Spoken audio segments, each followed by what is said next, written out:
जी sir. देखिए, मार्च में जब मोदी जी आए अचानक और उन्होंने कहा कि अब पूरा भारत बंद, 4 घंटे के बाद है तो कोई अपनी जगह से हिलेगा नहीं। उसके बाद से लोगों ने उसका समर्थन करते हुए कारोबार बंद रखे, लोग अपने घरों के अंदर रहे, सब धंधे सब बंद हो चुके थे। अब 6 महीने से ज़्यादा का वक्त हो चुका है।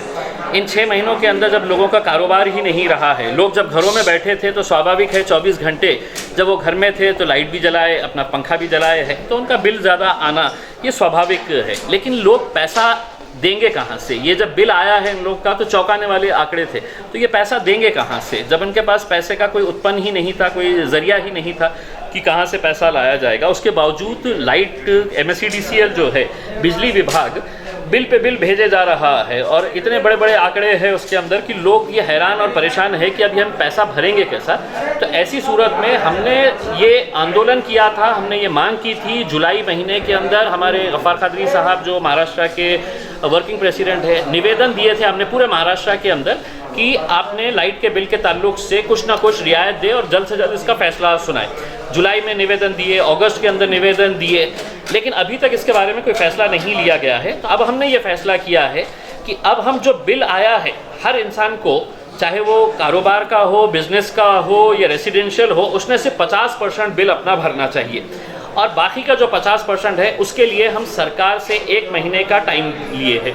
1 महीने के अंदर अगर सरकार इस बारे में अगर कोई फैसला नहीं करती है तो आज 6 अक्टूबर है, 6 नवंबर के बाद से 1 रुपया भी किसी ने भी MSEDCL का बिल भरना नहीं चाहिए, क्योंकि इसके बारे में सरकार अगर दूसरे लोगों को रियायत दे सकती है, बैंकों के अंदर करोड़ों रुपया लोग लेकर है तो गायब हो गए हैं, और यहाँ पर जो छोटे छोटे कारोबार करने वाले लोग हैं जो घरों में रहकर जिनका यूनिट 100 आता है, 150 आता है, जैसा एक उदाहरण के तौर पे औरंगाबाद का ही एक एग्जांपल दिए तो 2.5 लाख रेसिडेंशियल कंज्यूमर्स में से 1.5 लाख रेसिडेंशियल कंज्यूमर्स ऐसे हैं कि जिनका एवरेज बिल जो आता है महीने का वो 100 यूनिट से 150 यूनिट आता है।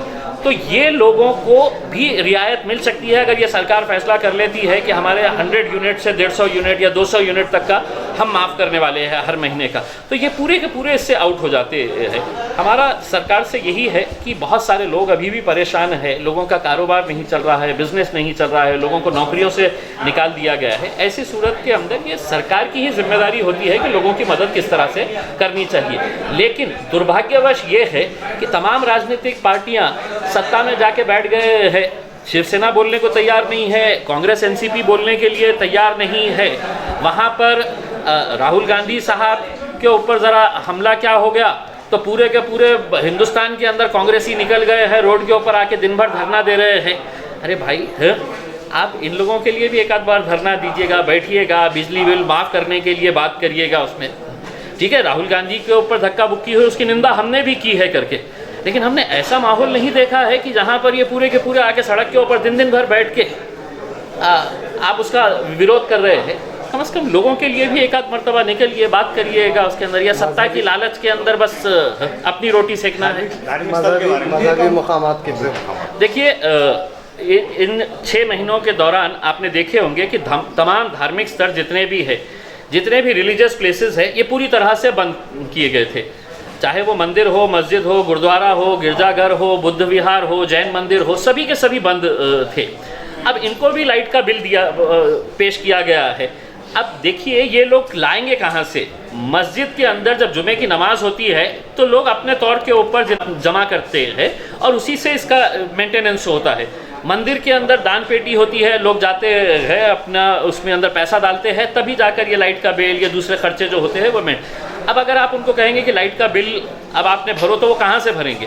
तो हमारी ये मांग है कि जितने भी रिलीजियस प्लेसेस हैं महाराष्ट्र के अंदर, इनका पूरा का पूरा लाइट बिल माफ़ किया जाए, 0 के ऊपर लाया जाए, और किसी ने भी कोई भी धार्मिक स्थल वालों ने इसका पैसा अदा नहीं करना चाहिए, क्योंकि आपके पास उत्पन्न ही नहीं थी तो इनको मांगने का कोई अधिकार भी नहीं है। बिहार इलेक्शन है माया, बिहार के लिए हम जाएंगे। अवैसी साहब वहाँ पर ऑलरेडी मतलब वहाँ पे बहुत ज़ोरों से काम कर रहे हैं। हमने पिछले 2015 के अंदर भी हम गए थे वहाँ पर किशनगंज एरिया में, और किशनगंज वो इलाका है कि जहाँ पर जाने के बाद हमको ये एहसास हुआ था कि ये किशनगंज भी एक हिंदुस्तान का एक हिस्सा है।